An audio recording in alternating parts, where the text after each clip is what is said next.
ఎంతోమందికి ఒక విద్యా సంస్థలు పెట్టి ఎంతోమందికి విద్యాబుద్ధులు నేర్పించినటువంటి వ్యక్తిగా ఈ ప్రాంతం ప్రజలు ఆయన్ని గౌరవిస్తారు. నాకు అదే గౌరవం ఉంది. కానీ అన్ఫార్చునేట్లీ ఈరోజు వారి కొడుకు గురించి ఇన్ని నిజాలు ఆయన తప్పు చేశాడు కాబట్టి ఇవన్నీ నేను బయట పెట్టాల్సి వస్తుంది. సో కృష్ణదేవరాయలు గారికి రాజకీయాలంటే ఈ రాజకీయాల వల్ల వాళ్ళకి లబ్ధి జరుగుతుంది కాబట్టి ఆయనకు రాజకీయాలు కావాలి.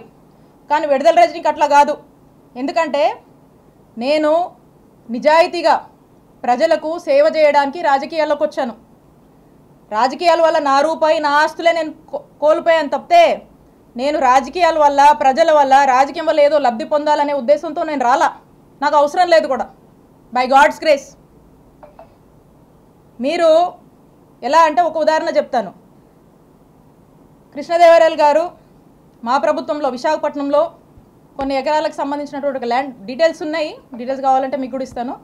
కొన్ని ఎకరాలకు సంబంధించినటువంటి ల్యాండ్ ఉంటే ఆ ల్యాండ్ని అప్పుడు టీడీపీ గవర్నమెంట్లో వాళ్ళ చుట్టూ తిరుగుతూ వాళ్ళ అప్పట్లో మా ప్రభుత్వం అధికారంలోకి వచ్చాక విశాఖపట్నంలో కొన్ని ఎకరాలకు సంబంధించినటువంటి ల్యాండ్ కారు చౌక రేటుకి మా ముఖ్యమంత్రి గారు చుట్టూ తిరిగి కారు చౌకకి కొన్ని ఎకరాల ల్యాండ్ కొట్టేశారు. ఈరోజు కోట్ల విలువ ఉంటుంది ఆ ల్యాండ్.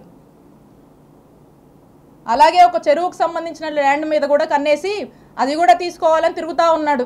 అది ఒక స్టేజ్లో ఉంది. బహుశా మరి చేశారేంటో నాకు తెలియదు. దాని మీద క్లారిటీ లేదు.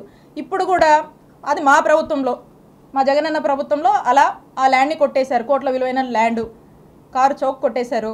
ఇప్పుడు కూడా ఓ ల్యాండ్ ఎంచుకొని మళ్ళీ ఇప్పుడు కూడా కారు చౌక్కి కొన్ని కోట్ల విలువైనటువంటి కొన్ని ఎకరాల ల్యాండ్ని కొట్టేయడానికి మళ్ళీ కూడా ఈ ప్రభుత్వం చుట్టూ తిరుగుతూ ఉన్నారు. ఎందుకంటే ఒక ల్యాండ్ ఎంచుకోవడము, దాన్ని కారు చౌక్గా దాన్ని ప్రాసెస్ చేసుకోవడము, దాన్ని కొట్టేయడము, ఇది వీళ్ళు అంటే రాజకీయాల వల్ల వీళ్ళ ఆస్తులు పెంచుకోవడానికి వీళ్ళు చేసే పనిది. మాకలా కాదు. మీలాంటి ఉద్దేశాలు మాకు లేవు. రాజకీయాల వల్ల మేము బతకడానికి మేము రాలా. మా రూపాయి మేము పోగొట్టుకున్నాం. మాకు ఒప్పుకున్నంత వరకు చేసుకుంటాం, నిజాయితీగా చేసుకుంటాం. మా నాయకుడిని మేము నమ్మాము. మా నాయకుడి కోసం కష్టపడతాం. మీరు ఎన్ని ఇబ్బందులు పెట్టినా మేమేం పారిపోం.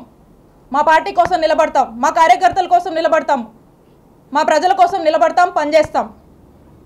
మళ్ళీ మా నాయకుడిని ముఖ్యమంత్రిని చేసుకునే వరకు ఖచ్చితంగా కష్టపడతాం. మీరు ఎన్ని ఇబ్బందులు పడ్డా మేమేం పారిపోము. ఇంకా కృష్ణదేవరాయలు గారు అనుకుంటా ఉన్నారు, నాకు వైఎస్ఆర్ కాంగ్రెస్ పార్టీలో ఒకరిద్దరితో పరిచయాలు ఉన్నాయి, ముసుగులో ఒకరిద్దరితో పరిచయాలు ఉన్నాయి, ఆయన టచ్లో ఉన్నాడని ఆయన భావించి ఆ ఒకరిద్దరు రేపు వైఎస్ఆర్ కాంగ్రెస్ పార్టీ గవర్నమెంట్ వచ్చినా కృష్ణదేవరాయలని కాపాడుతారు అనే భ్రమంలో ఆయన ఉన్నాడు. ఆ ఇద్దరు ఆ ఒక్కరు నువ్వు ముసుగులో ఉన్న ఏ ఒక్కరు కూడా నిన్ను కాపాడలేరు అని నేను క్లియర్గా చెప్తున్నా. నిన్ను కాపాడలేరు, అది నీ భ్రమే. కాబట్టి ఇప్పటికైనా మీరు చేస్తున్న పాపాలన్నీ అందరికీ తెలుసు. ఈరోజు ప్రజలు కూడా చూస్తున్నారు, అందరూ గమనిస్తున్నారు. ఇవన్నీ విత్ ఎవిడెన్సే నేను మాట్లాడా. మీరు మళ్ళీ ఇంకో కట్టు కథ పెట్టుకొని ఇంకొంచెం బ్యాచ్ని మళ్ళీ పెట్టి మళ్ళీ కొంతమంది ఆర్టిస్టులను దింపి అదిగో ఇదిగో అని మాట్లాడించవచ్చు. కాదు, నేను చెప్తా ఉన్నా. పోసాని గారు అప్పుడెప్పుడో మాట్లాడారని చెప్పి తర్వాత ఇన్ని సంవత్సరాలకు తెచ్చి చుట్టూ తిప్పారు కదా, ఇబ్బందులు పెడుతున్నారు కదా. అదే రాజ్యాంగం మాకు కూడా వర్తిస్తుంది కదా. ఇష్టం వచ్చినట్టుగా వచ్చి కూర్చొని ఇష్టానికి మాట్లాడిపోతే మాట్లాడినోడు ఎవరిని కూడా వదిలిపెట్టనని చెప్పి తెలియజేస్తున్నాను. కాబట్టి ఇప్పటికైనా మీరు చాలా ఎక్కువ చేశారు. ఇప్పటికైనా ఒళ్ళు దగ్గర పెట్టుకొని మీ పద్ధతిగా మీరుంటే మేము కూడా పద్ధతిగా ఉంటాము, మేము కూడా గౌరవిస్తాము. అంతేగాని మీ ఇష్టానికి మీరు చేస్తానంటే కుదరదు. ఒక్కటే తెలియజేస్తున్నా, మాకు టైం వచ్చినప్పుడు చిలకలూరుపేట నుంచి వడ్లమూడి విజ్ఞాన యూనివర్సిటీకి ఎంత దూరం ఉందో వడ్లమూడి విజ్ఞాన యూనివర్సిటీ నుంచి చిల్లూరుపేటకు కూడా అంతే దూరం ఉంటుందని గుర్తు చేస్తూ ఉన్నా. కాబట్టి ఏది మీరు ఎన్ని ఇల్లీగల్ కేసులు పెట్టినా, ఎన్ని ఇల్లీగల్గా మీరు కట్టుకథలు వెళ్ళినా, మీరు ఏం చేసినా కూడా మాకు ఇన్స్టిట్యూషన్స్ మీద నమ్మకం ఉంది. మేము లీగల్గా ఫేస్ చేస్తాము. ప్రజలు అన్నీ గమనిస్తున్నారు. ప్రజల మనసులో ఇప్పటికే ఒక ఆలోచన ఉంది, కానీ మౌనం వహిస్తున్నారు. సమయం వచ్చినప్పుడు మంచిగా బుద్ధి చెప్తారు. కాబట్టి ప్రజల మీద మాకు నమ్మకం ఉంది, మా నాయకుడి మీద ప్రజలకు నమ్మకం ఉంది.